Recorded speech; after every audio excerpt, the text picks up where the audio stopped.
All right, appreciate everybody coming. Just start out with, I just got back.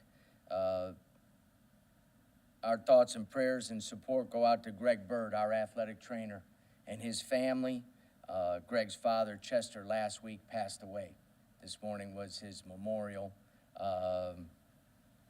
Although not a alum, he was a South Florida Bull through and through. At every one of our games, most of the women's games, every football game. Greg ran track here, so he'd go to track events. Him and his wife were at all those. So we lost a good one last week, and obviously Greg's impact on our program, not just even in the day-to-day, but if you look at what his job's entailed over the last 3 years with everything, he's gone beyond the call of duty. So important part of our program, and feel for him and his family today. As we start off, yesterday, first day of school. Today will be our first day of workouts for the fall. Really excited about this group. Kind of showed some of their improvement in the spring with our returners. Those guys gained a lot of experience last year. And some of them you started to see really come into their own and the type of player that we expect them to be. I think they're all going to take big jumps. And in this day and age, sometimes it gets overlooked. And 5 years ago, we would have been talking about, and everybody would have been extremely excited about our two freshmen coming from two historical, great high school programs that had great success in high school, highly ranked, recruited at the highest level in Doc and Ryan Conwell. And they've had great summers. This is the first time in the last 3 summers that we've had a full summer of workouts where there was no either interruptions or we could even get together as a full unit and go every day without some of the interruptions, like I said, that we've had in the past. It's really benefited Ryan and Doc in terms of not only getting them 6 credit hours this summer and understanding what it means to be a student here, but obviously with the daily workouts and so forth. Most impressive thing about those two guys is just their work capacity for young players is tremendous. Not just our workouts and the weights and the conditioning, but getting in extra and doing the stuff that they need to do. Ryan obviously is physically ready to play at this level. He's one of our strongest players as a freshman. And Doc, with his length and athletic ability, has made some impacts not only in the individual skill stuff, but in the team workouts this summer. Sometimes those guys get overlooked because of this new day and age of the transfer market and different things like that. And obviously we couldn't be more excited about our recruiting efforts in the transfer portal last spring, bringing in 3 4-star type recruits in Selton Miguel from Kansas State, Keyshawn Bryant from South Carolina, and obviously Tyler Harris from Memphis.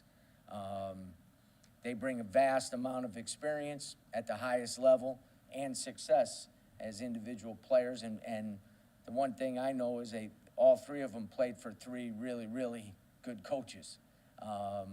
Selton's played started over 40 games in the Big 12 in 2 years. Keyshawn, as a junior, averaged 15 points a game in the SEC. Last year was banged up a little bit with injuries.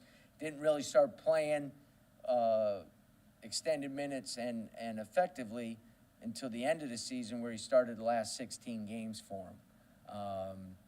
And then obviously Tyler's no stranger to our league. Was an all-freshman team in our league 4 years ago. He's an all-time leading 3-point shooter at Memphis. Only played 20 minutes a game last year on obviously an NCAA tournament team, but averaged almost 10 points a game in that very, not limited, but not as extensive amount of time. So feel very good about those guys and their transition into our program and what they're going to be able to bring. I think that a couple key areas that we've improved in, not only through the recruiting, but through the growth of our current returning players, is obviously we're much more experienced at competing at this level than we were a year ago at this time. And those guys have had success at this level, which is important. I think we're faster. I think we're mentally and physically, one of the things that you can see is there's a competitiveness and a toughness that those guys have brought.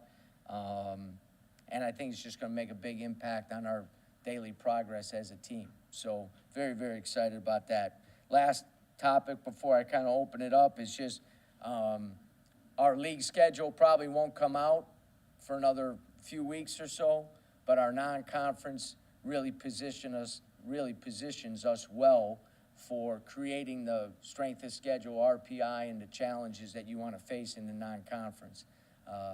Obviously, with a very good home slate against teams like Hofstra, that's going to be projected to be one of the top 2 or 3 teams in their league.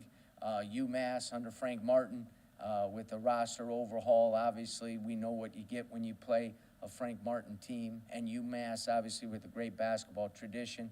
The other teams that we've scheduled at home are teams that we all, through our research, have projected to have better years than they had last year, which again starts building that. And then you talk about the road games. Second game of the year, you go to Auburn, top 10 team in the country. We also scheduled the Missouri Valley champion from last year, Northern Iowa, playing there. Is a tremendous basketball environment, well-coached team by Ben, and then playing in the Daytona tournament open up against another NCAA tournament team in UAB, and with Georgia and a very good Atlantic 10 team, St. Joe's, on the other side. So the non-conference schedule, as difficult as it becomes now, I thought we did a great job of, like I said, positioning ourselves, if we go out there and take care of business and play the way we're supposed to play, of putting us in position with the strength of schedule, with the net ranking and all that for our postseason aspirations. So feel good about that. So with that, I'll open it up to any questions. Brian, when last season ended, Russell Chiwa seemed to be coming into his own, putting a nice body of work. How do you kind of see him transitioning into this season? Yeah, so I think it's important to kind of touch on the Russell situation right now, and make everybody kind of aware of it and understanding where we're at. A little bit of background. A year ago, after the COVID year and all those different things, I thought it was important that our guys get home. Russell had not been home in 4 or 5 years at that particular point. So we set it up. He went back to Cameroon, had all the paperwork because he had to re-up his student visa, took care of all the stuff that needed to be taken care of, went to Cameroon, and in 2 days he had his student visa, passport stamp, and was able to spend a month there.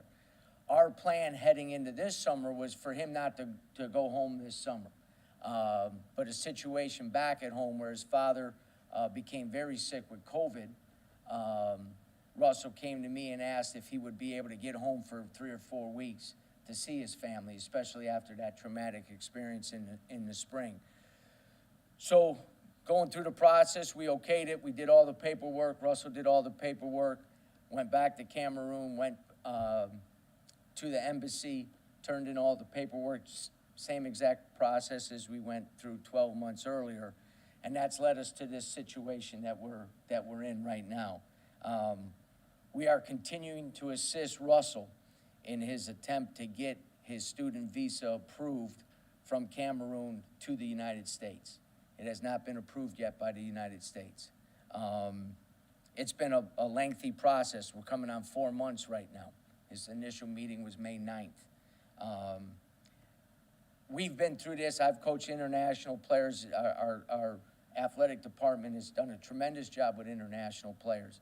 So we understand the process of getting the student visa. We understand the importance of doing the proper vetting, the importance of understanding that throughout the country there's a lot of visa processes going through. So we completely understand that. It's our understanding that Russell's application has been flagged. They needed additional information. He immediately filled that additional information out. All the information that has been turned in from the reports we've got back is correct. There's no issue regarding Russell that is pertaining to the flag or anything from our knowledge and the information that that we've received. So we're hopeful that as this process continues, that it's expedited and so forth. What have we done? That's important, you know, as you go through this. We have had unbelievable and great assistance from on campus in terms of South Florida's international offices. They've been a tremendous asset. We've solicited and asked for and received tremendous support and service from a lot of our state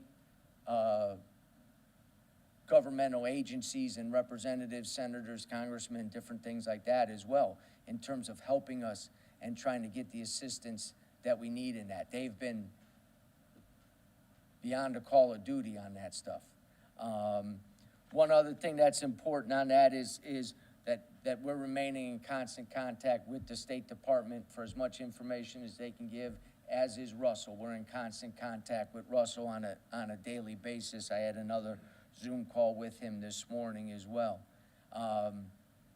We have also taken the steps. If you know, Russell is scheduled to graduate in December and then start his master's degree in January. So a big issue was the classwork and so forth. He is doing all his classwork remotely on online classes, and although difficult because of the time difference and where he lives, the availability to proper Wi-Fi and so forth, it's a challenge. There's no doubt about it. At the end of the day, ultimately, what this is about is Russell Chua's welfare and the ability to access all the opportunities that is afforded to him as a student here at South Florida, in terms of the academics, the academic assistance, the training, obviously, and we're obviously trying to expedite this and push this and get as much information, get it done as fast as possible, because to be quite honest, this has been a strain on him and a strain on his family. Where he's from, his family is not accustomed to having Russell around this long, and in a lot of situations, maybe not built for that as well. To have the 7-foot, 270-pound guy, the grocery bills are going off the charts right now. You know what I mean? So we're hopeful that as we continue to move forward and the information is being passed back and forth, that we can get that done as quickly as possible. Because as you said, at the end of last year, Russell was as good as any post player in our league. Very, very effective offensively and defensively. He had as good a spring as anybody in the program in terms of his work ethic, in terms of development, in terms of, like I said in the beginning, so many of our guys gained that experience at this level and use that to kind of springboard them into a successful spring. Because of this situation, Russell was chosen to play on the Cameroon national team. He was not able to do that because he wasn't able to travel. So when you look at it, there's been, you know, obviously everybody is as I said, done a tremendous job in helping us. But there is a little sense of urgency right now for us and for Russell. Coach, in his absence, who's been working out at the 5 spot? So obviously Doc, as a freshman, has gotten more reps than maybe he would have. And we've also, in the summer, during our team workouts, have had to go small and play with Corey and Jake and kind of spread the court and played 5 out. It's allowed us to kind of implement the faster pace that we want to play at. As you know, we were at about a 65, 66 possession a game clip last year. You guys have been around me long enough. It's never going to just be up and down because we defend too well for that to happen. But we have to be in the 70s possession-wise. And emphasizing us playing faster and attacking in the open court is something that's been critical. And obviously, Russell is as good as any big guy around at running the court. So it's also one of the reasons we're implementing that. But without him, we've had to go more 5-out type looks in our practices. You had me at 5 out. I hear you.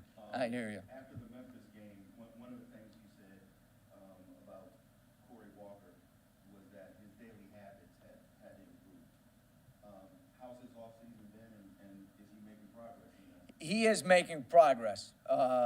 to his credit in terms of just everything, I think he was a product of, again, you're going to see this for the next couple of years. I think he was a product of the COVID situation. No practice, isolation, all those different things. And so he never really had a true freshman experience. So that was what he went through last year with us. And you do usually see a big growth between freshman and sophomore years, and we've seen that. He's done very well in the classroom, workout-wise, getting in the extra work during the workouts has been very good. He's a very talented player, and just like everybody, different levels. But as he continues to mature in those daily habits, he's going to become more productive, and his performances are going to improve. But again, the key is the progress that is being made, and you see it on a daily basis with Corey. Brian, on the Russ situation you described, maybe you don't know the answer to this, but is it an error? Why was this flagged? What's the situation? Why did this happen? From all indications, again, the information that Russell provided and then the additional information is all correct, so we don't think it's an issue there. And other than that, again, it's our belief that there's no other reason due to something with him that it was flagged. So at this particular point, some of that information we're not privy to, so it would be haphazard to try to guess on that. So, but it's your understanding that there's as much being done as possible at the moment? Do you need to appeal to others or? Yeah, I mean, we're kind of appealed out right now. I mean, like I said, our elected officials have been asked and have come to the battle with us. They've done a great job. Their support and their inquiries and so forth. And I think sometimes it's just at a point you just got to keep on that same path, and that's what we're hopeful, that it gets to the top of the pile and it gets cleared, and then we're ready to go. And the issue is the United States letting him into the country? That is, it's not with Cameroon, it's with the United States, correct. Their approval of his student visa, which 12 months earlier was approved. And every time when he came here from, it's been approved every time. The new thing has cropped into the paperwork somehow. Some way. Coach, I know I coached college basketball during the Mesolithic era, and it's changed a lot. But in 1976, I went to a clinic, and Norm Sloan made the most impactful statement to me when he said, "We have our basketball meetings in the morning at breakfast, because kids get up and now they got to go to class." What advantage is that? It's a big advantage. And one of the things that I think 3 years ago, we implemented here, which has had a huge impact, not just on men's basketball, but all our athletes, is the ability to have breakfast at Champions right there, right attached to the arena. Football, basketball, all our athletes are able to go there and have a training table meal breakfast. So our schedule is all based on that first meal. Guys sometimes get a workout in before, maybe a film session with us. They always have to be there a half an hour before their first academic requirement, so you know that they're up, moving around. Now, times have changed since the golden age when you were coaching. Guys aren't going to as many classes as they used to. 2 classes, maybe 2 online. So they come over to this building, to the Fishman Center, and do either their study hall or their tutoring at that time as well. So getting in front of the guys and touching them early and making sure that they've started the day the right way, and fueling the tank, so to speak, is really critical. Coach, you talked about 3 guys coming in. Bruce Weaver retired at Kansas State.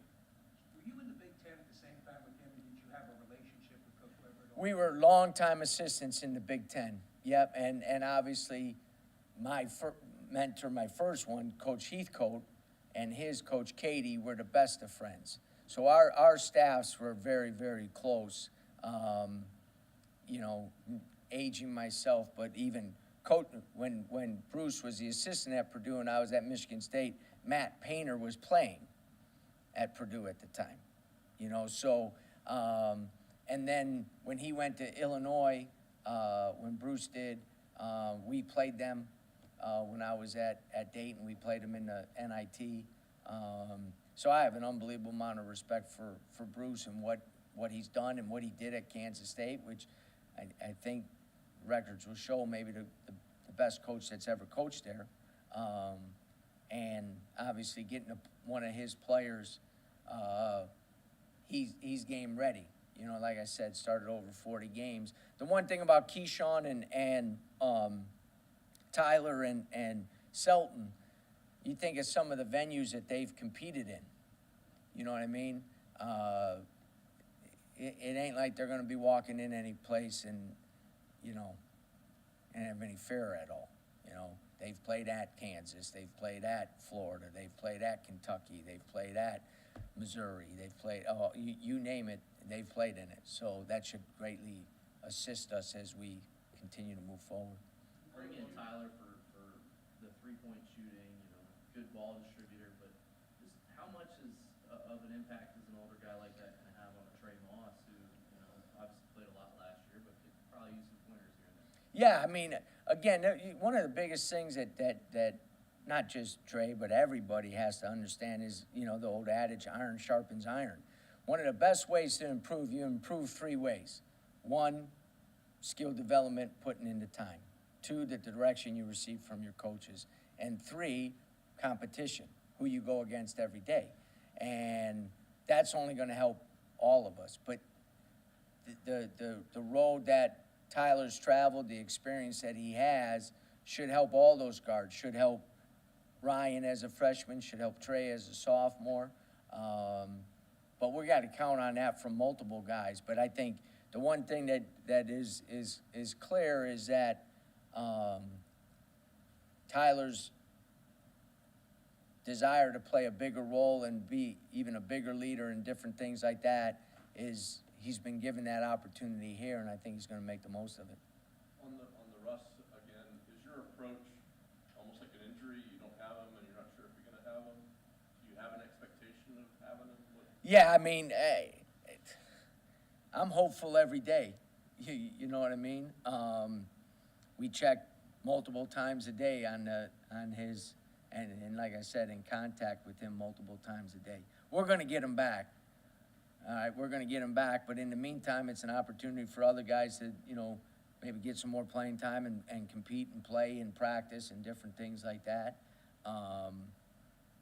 And I know, again, the biggest thing is just, it's put him in a difficult situation academically, basketball-wise, and the family. So when he gets here, things we'll be able to do whatever we need to do. My biggest concern is just what's happening for the young man right now. What's his mental state? He's been good. Yeah, again, you know, man, I'll be honest, I over the last couple of weeks, a little more frustrated because I think some of the communication we got back seemed like it was going to be completed, and it just hasn't happened. And maybe the lack of information that he's received can get a little frustrated and so forth. But as I said, I had a Zoom meeting with him this morning. He was in good spirit. It's morning for us. It's not morning for him. He's in good spirits, surrounded by, I think, the 13 or 14 people that are living in the house that he's in right now. Brothers, sisters, aunts, uncles, different things like that. But we got to get him back here. It's the best thing for him. Coach, you touched on it earlier when you were discussing your pace and your defense that you played last year. What aspects of your on-the-court play last year are you looking to take into the future? The good aspects from last year, you know, I've stated many times that we are top 50 in the country defensively, which is hard to do when you were as poor as we were on offense. It does show a character trait of our guys that they continue to grind on the defensive end and try to really, really win some games on the defense, because offensively, even when we produce quality shots, we had a kind of a, you know, everybody had a bad shooting year, so you got to figure out ways. So we have to still be really good defensively and on the defensive glass. But what we need to do is turn that into offensive opportunities, and that's one area that we were not able to do last year, and that we got to do. We can't take one of our greatest assets and not turn that into scoring opportunities for us. And I think that's going to be a quality step forward for us this year. Coach Scott was here last week talking about Byron Matos and the transition he's making from the hardwood to the gridiron. Could you talk about what a young man he was to coach, for you to coach? And obviously he's got quite an athletic background with baseball too. Yeah, you know, I think the one thing that you could count on Byron on a daily basis was the energy that he brought, the positive energy that he brought. I do think he was searching to try to find what maybe the best fit for him was. And again, another guy that, due to some situations in the 2 previous years, maybe never got the developmental piece as a basketball player that he would normally have gotten. But he brought great energy every single day. Obviously, a physical presence every single day. And when he asked, you know, could he try in the spring for football, I said, I have no problem with that. You got to make sure Coach Scott is okay with it. You know what I mean? I just thought, you know, when my first conversation, I think he just thought he was just going to go out there and just start playing. You know what I mean? And I told him there's a lot of differences. You know what I mean? But to Coach Scott's credit and his program's credit, they welcomed him with open arms, gave him the opportunity. He's got all the athletic traits that you would want for a defensive end, right? You know, he's got great size, great speed, great strength. He just needs to learn the game. He never probably put the helmet on backwards the first time he tried to put it on, you know what I mean? But he's a good enough kid and a hard enough worker and picks up things pretty well. We had no issues with him, you know, picking up our system and different things like that last year. So, you know, and again, everything's open for us. It's just, you know, with the rules, he has to go on to a football scholarship. You know what I mean? So, and we keep close tabs on him. He's part of our family. So our guys, you know, are always pulling for him and talking. You know, if there's a clip on Twitter or one of the social media sites regarding Byron, they're on top of it, man, right away. Well, there are a number of two-sport athletes, even at the highest level of collegiate athletics. Have you, in your coaching experience, had somebody leave to go to another sport prior to Byron? No, but I've been fortunate to coach multiple guys or recruit multiple guys that came to play football but also played basketball.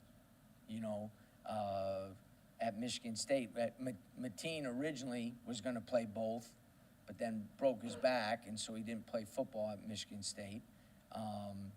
Then we had Matt Trannon, who at the time of his graduation was the all-time leading receiver at Michigan State. He played all 4 years at Michigan State in basketball. Lorenzo Guess, who I think is now an assistant coach for Cincinnati, he played both at Michigan State. Then I went to Northwestern, and we were so bad the first year we had Napoleon Harris, who played in the NFL, came and played basketball for us, 6'3" power forward. You know, the only guy that shot on that team was Eschmeyer anyway, so it didn't matter. We just needed another body out there, and he did a great job. We had a walk-on, Tim Bograkis at Michigan State, that was recruited to play both and decided just to play basketball. Dayton, it wasn't an issue, and that we didn't have any at Georgia Tech. So this would be our first here, you know what I mean? It's the first to flip the other way, you know what I mean? But some guys, you know, that they can definitely do it, you know? And I never got to coach them, but obviously a good friend of mine, Stan Heath, had Antonio Gates that never played a down of college football. And then we did have one guy at Georgia Tech, played for us, was a transfer from Mississippi State, played for us as a grad transfer, and then went into football. DeMarco Cox, his cousin was the Cox that played for, I think, Philadelphia, the Eagles. So how he may be used, whether he's pass rushing or Blocking field goals. Are you intrigued to see what this is gonna lead to, just like? Yeah, you know, because I mean, again, you know, you see a lot of these guys that do the basketball and the football. A lot of them don't play college football, or very limited. You know what I mean? Like I said, I don't think Antonio Gates ever played one down. He went to Michigan State to play both, then he went to Eastern Michigan, then he ended up playing basketball at Kent State. You know, he's Hall of Famer.